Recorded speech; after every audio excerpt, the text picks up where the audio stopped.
Is this a child right here? Is this a child right now already? Technically, yes. Okay, so I deceived you. This is bacteria that grows in your gut. Do you typically get deceived into telling people that you think bacteria that grows in your gut are children?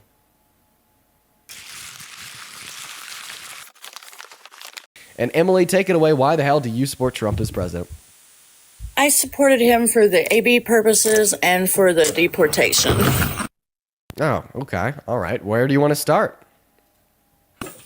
Probably the deportation. Like, how do you feel about, like, why should I not support that? Yeah, because it yields literally no positive outcomes for the country. Like when we sit down and we look at how it impacts the country, we see it impacts the country very negatively, like by reducing our GDP by 1.1 trill through 1.7 trill per year, by, removing 8.3 million of our laborers, reducing our producers' productive capacities, while also making them produce less since they're selling less as we're removing 11 million of our consumers. And it costs, $2 trillion to get done over the course of the next 10 years. Those are all very negative outcomes. What are the positive outcomes of mass deportation? Well, I didn't know it done all that. I thought the positive things were because, there's a lot of the criminal aspect of it.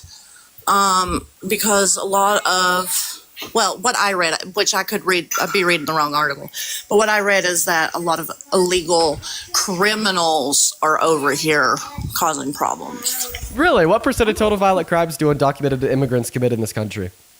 I have no idea. You'll have to. I got you, 1%. You know that American men commit 90?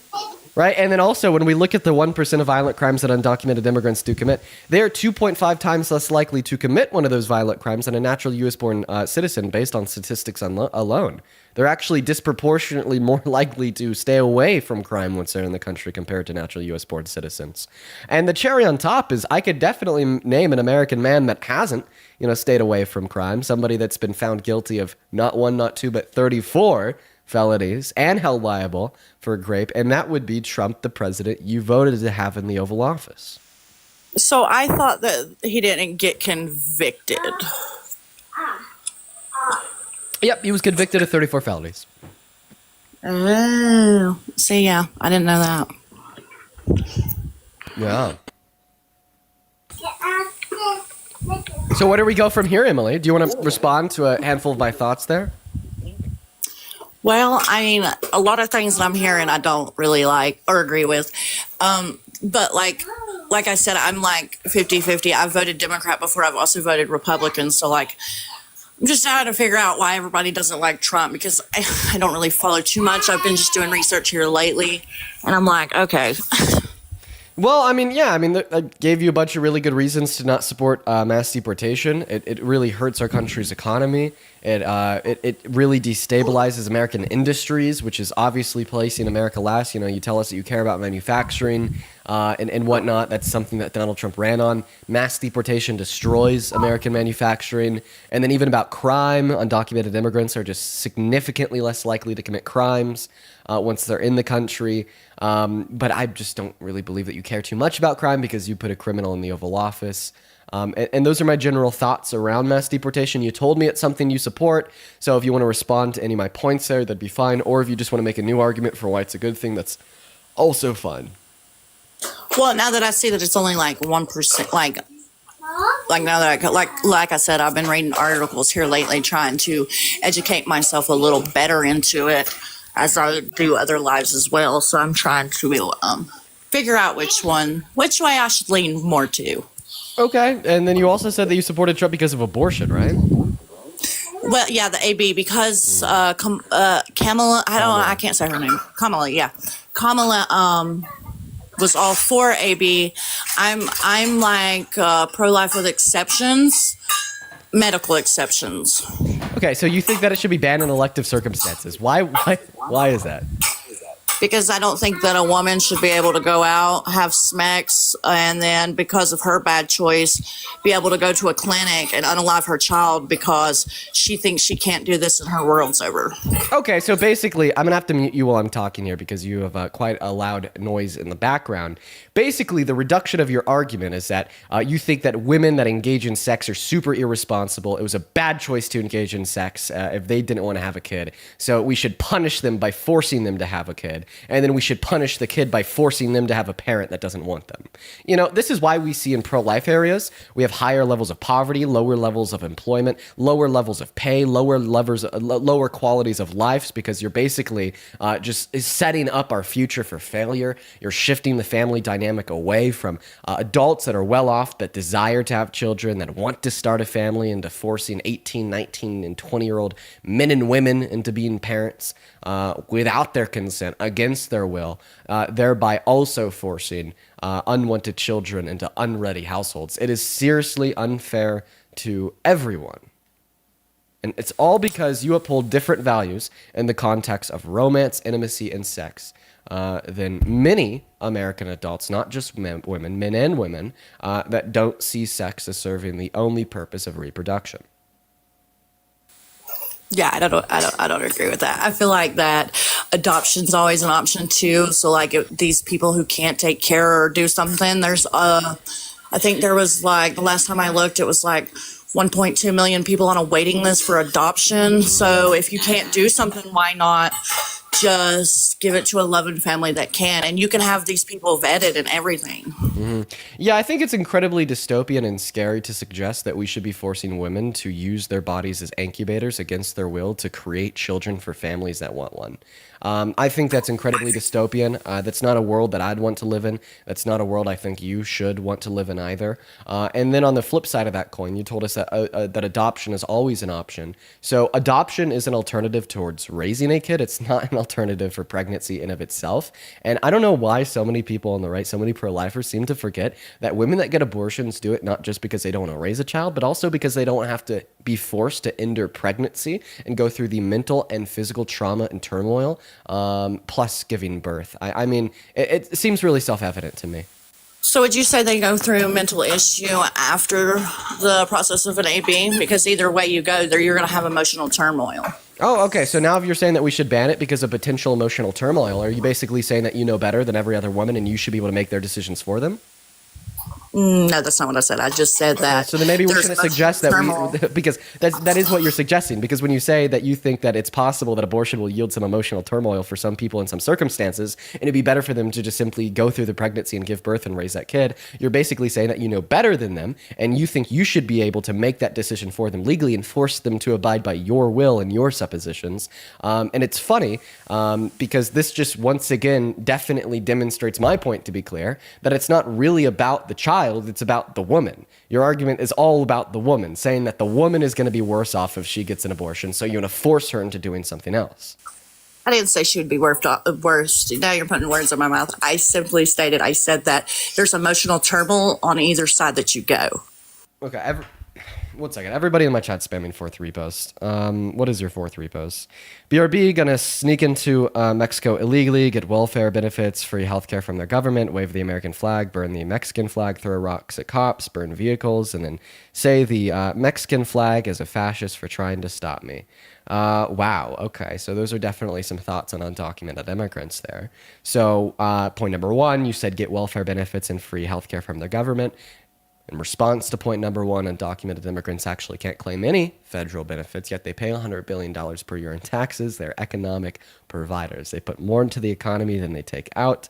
Your second point was wave the American flag and burn the Mexican flag. So now you're apparently trying to criticize some individuals for exercising their right to free speech. That is a protected activity under the First Amendment per a ruling from SCOTUS in the 70s. It's funny because people on the right like to scream and shout about how bad the left is for free speech. speech, but look at you now. But once again, I mean, I don't think that you'd have any evidence to suggest that undocumented immigrants are just burning the flags because they hate the country. It's probably more so a demonstration against the leadership of the country that is illegally deporting immigrants to be beaten and tortured and starved for 3 weeks in Secot in El Salvador, like Abrigo Garcia. And then once again, you follow that point up by saying they throw rocks at cops, burn vehicles, etc., etc. I thought we already went over this point. All American citizens are significantly more likely to commit crimes compared to undocumented immigrants, 2.5 times more likely to commit violent crimes, and 3 to 3.5 times more likely to commit property and petty crimes. So all important points there for consideration. Just kind of describing how your last repost there is purely propaganda. My last repost, I don't even know what you're talking about. Well, I read it and then I debunked it because everybody in the chat has been talking about the fourth repost. I'll read it again. Your fourth repost says, BRB, I'm going to illegally sneak into Mexico, get welfare benefits and free healthcare from their government, wave the American flag, burn the Mexican flag, burn rocks at cops, burn I didn't vehicles. post that. What's that? I did not post that. You reposted it. What do you... I don't even know what a repost is. Like, You could like reshare something on your page. oh, you're talking about like on my actual page? No, that's a TikTok live that people were talking on my live. I don't even think she knows what we're talking about here. No, it's like, so you know how there's like posts that will show up on your For You page? You could like then repost those and they show up on your account. Oh yeah. I don't know. I don't even know what one you're talking about. I'm sorry. That's why I was like, I'm confused. Okay. Well, I guess if you could respond to my points on abortion, maybe after that we could go over more of those points specifically. Well, I just feel like we're going to disagree completely on the abortion thing, which is okay. That's fine with So me. why do you think it's wrong to kill the fetus? Because that's a child. That's a whole... It's a child? That's a whole nother... Yeah, that's a baby that you're just going to unalive because you don't want it. Okay, so you're saying that it's wrong to kill the fetus because it's wrong. I mean, yeah, they got heartbeats. They've got, like, fillings in there, like... Feelings? All this stuff. Feelings? I mean, yeah, have you not watched the process of an AB? Like... So if you're using quote-unquote feelings to determine the wrongness of abortion, well, feelings are always predicated on subjective experiences, a sense of sentience and or consciousness. To self-actualize those feelings is to have a subjective experience. Now, scientists tell us that subjective experiences can only begin to occur at low levels between 20 and 24 weeks due to thymocortical connections. So if that is your standard, and your standard would be necessarily if that's your standard, and your standard can only occur if they're sentient, and sentience can only occur at 20 through 24 weeks, this just means that you don't think that abortion is wrong before 20 through 24 weeks, making you pro-choice.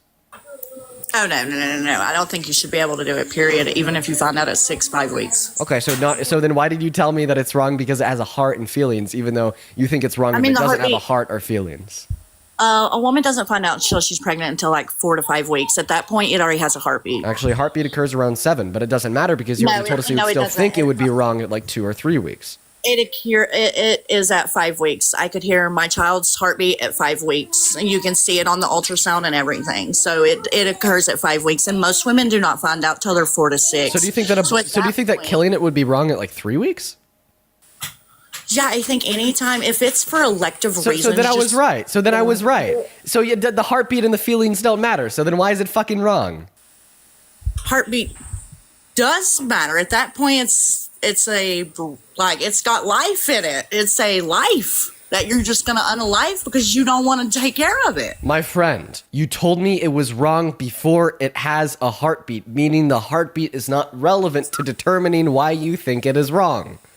Nobody finds out between 1 to 3 weeks. It doesn't matter because you think it'd be wrong to kill it at that point. We're just simply doing an observation on why you think the action of killing a fetus is wrong. The heartbeat is not relevant to why you think it is wrong because you still would think that it's wrong before it has a heartbeat. So, do you think that the child, well, I will say fetus. We'll do it like you're saying, fetus. If you think the fetus, do you think the fetus has two like chromosomes to making itself up? Does it have its own DNA at 6 weeks? It has its own DNA at the moment of conception. Exactly. So how come that we can unalive DNA, which is what we're made of, because we just we just want to. So you're asking me why it's wrong to kill unicellular organisms? Or are you asking me why I think it's okay to kill unicellular organisms? Well, I mean, I think that we very frequently kill unicellular organisms. I want to brush my teeth, and in the process, I kill billions of unicellular organisms. A fetus is not an organism. It's a child. It's not an organism. It's a child. Ma'am, what is an organism? Okay, I'm sorry. Can you say that again? I've got a child, so if I mute, it's because she's being loud and I'm not trying to disturb. So I want to be clear here. You're saying that it's a child. Okay, well, I want to show you a picture of what you are calling a child, just to be clear that we're talking about the same thing here. Give me a second here, ma'am. Give me a second here. I'm pulling up a picture. Quite frankly, I am pulling up a picture right now. Okay. So I just want to be clear. You think that this is a child?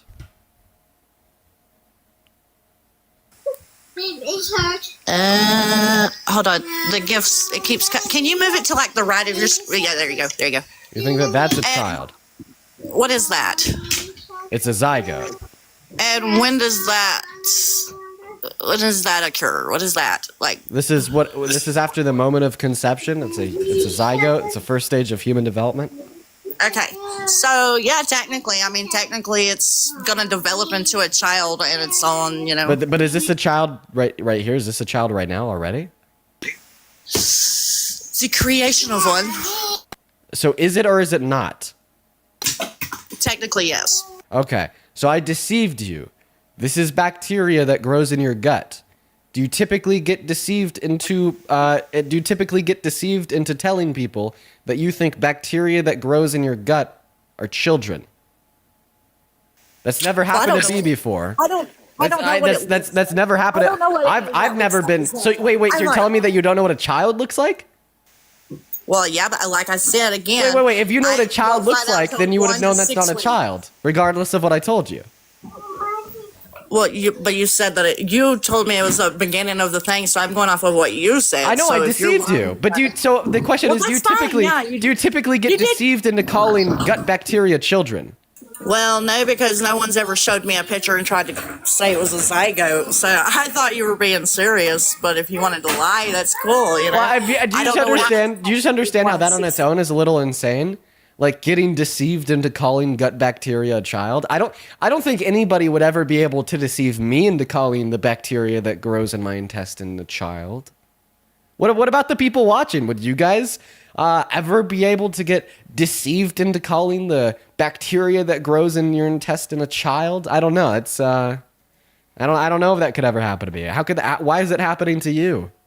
Well, I don't know, because I typically try to give everyone a benefit of the doubt when they have something coming out of their mouth. Right. So, I mean, I don't really know where to go from here, because I'm going to be honest. Like, your pro-life argument... Yeah, I don't think... Not one second, Emily. Just allow me to talk. Your pro-life argument is not only incredibly baseless, but it's just, like, purely predicated on, like, emotions. Like, you have an incredibly emotional position. You haven't, like, given me an argument. You haven't given me a reason why it's wrong to kill the fetus. We tried to explore your reason. You literally couldn't give me more than a sentence. And it's just reduced down to you think it's wrong because you think it's wrong. And at the end of the day, you think that you could use such a circular position to demonstrate why it is okay to legally restrict women's access to health care. I just simply ask you, well, do you have any critique of the people in American history that have used incredibly baseless and circular positions in order to justify other forms of infringement upon people's rights? If you're saying it's wrong because it's wrong, therefore we should be able to restrict women's access, what's the logical distinction between this and a white supremacist saying a black individual going into a quote-unquote white-owned business is wrong because it's wrong, therefore we should restrict their access? There's no logical distinction. You're both just operating off of what you think and how you feel. I think it's time to care about facts, rationale, and logic, And I just simply don't see any logical way to demonstrate why we should restrict women and girls' access to abortion. Now, if you disagree with me, that's fine. Just give me an argument instead of your emotions. It's probably more moral because I'm like, it's probably morally because it's morally just not okay. It's just not okay. Right, but you have to give an argument for things when you think they're morally wrong. You can't just say something's morally wrong. You have to give an argument. Well, okay, so the reason that I feel like it's morally wrong is because it's a child. I feel as if it's a child at conception. Wait. That's not an argument, though, because define child? I don't know a child. Okay, so basically, you define child as I don't know. So you're saying, I think it's morally wrong because I don't know.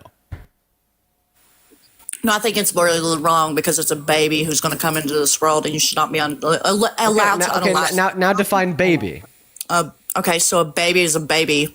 A baby's a baby? You can't use the term in the definition. Okay, so you want the actual definition of a baby? Yes, I want you to define baby, yes. Okay. It's a human offspring. Okay, so do you just always think it's wrong to kill humans? Yeah, can I unalive somebody and not get in trouble for it? So do you think that when doctors pull the plugs on brain dead patients in the hospital that they're committing murder because they're unaliving a human? No, like I said, medical exemptions. Like medical is different than just going out and unaliving a child because you was a hoe and you didn't do what you were supposed to. Right, and then see, it just goes right back to the internalized misogyny. I'm going to have really fun just demonstrating how STUPID that last position was. You're telling us that it's okay for a doctor to kill a brain dead patient because it's a medical exemption as they're a medical health professional. So, by the way, all that this tells me is that it's okay for women to get abortions because doctors perform abortions under your view, making them a medical exemption as it's performed by a medical health provider. And by the way, so you just called women hoes that engage in intercourse and get pregnant, that don't want to be pregnant. So let me ask you this question. How many children have you had? I have one, and I'm married. And how many times have you engaged in intercourse? Within my marriage, so many times. How about outside of your marriage? About 5. Really? So you're telling me that you've had intercourse substantially more than you've had a child. This means that you've had intercourse when you didn't plan to have a child. Does this mean that you're a hoe in accordance with your own view? Technically, I mean, that was my hoe phase, yeah. Dude, bro. Oh my god. Oh my god. Even with even with your husband. Even with your husband. Like even inside of your marriage. Okay, like dude, go on. This is ridiculous. And if I got pregnant, even inside of your marriage, you have had intercourse outside of an attempt to plan to have a child because you have one child. You've had intercourse many more times than you've had a child. In accordance with your definition, because you've had intercourse with your husband on many more scenarios than when you were attempting to have a child, does this make you an HOE? No. Oh, okay. So you're saying that women can engage in intercourse without an intention of reproduction, without being an HOE? So then how come you just tried to say any woman that does engage in intercourse without an intention to reproduce and then gets pregnant is an HOE? You got a point. Yeah, you got a point. So where do we go from here, Emily? I don't know. I don't think we'll agree. Me neither. Let's go to move on to the next guest.